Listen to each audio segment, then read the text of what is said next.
Hi అండి, ముందుగా అందరికీ ఉగాది పండుగ శుభాకాంక్షలు. ఉగాది పండుగ అంటే మన అందరికీ కొత్త సంవత్సరం అన్నమాట. ఈ పండుగ నాడు మన అందరికీ ముందుగా గుర్తొచ్చేది ఉగాది పచ్చడి. అంటే షడ్రుచుల సమ్మేళనం. అంటే తీపి, పులుపు, వగరు, ఉప్పు, కారం, చేదు అన్నమాట. ఈ ఉగాది పచ్చడిని ఒక్కొక్కరు ఒక్కొక్క విధంగా చేస్తారు. మనం ఎలా చేసుకుందామో చూసేద్దాం రండి. ముందుగా ఒక నిమ్మకాయ సైజంత చింతపండుని నానబెట్టి గుజ్జు తీసి పక్కన పెట్టండి.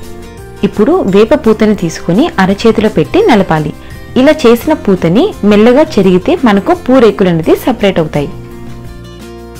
ఇలా సపరేట్ అయిన వేప పూతని తీసి పక్కన పెట్టుకోవాలి.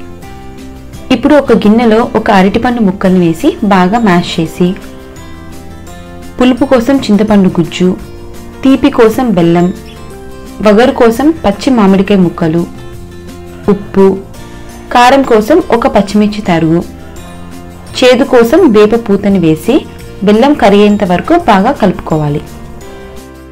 అంతే అండి, మన ఉగాది పచ్చడి రెడీ అయిపోయింది. దేవుడికి నైవేద్యంగా పెట్టి ఆ ఉగాది పచ్చడి ప్రసాదం ఎలా ఉందో చెప్పండి. మరోసారి అందరికీ ఉగాది శుభాకాంక్షలు. ఈ వీడియో నచ్చితే లైక్ చేయండి, మీ ఫ్యామిలీ ఫ్రెండ్స్కి షేర్ చేయండి. Thanks for watching.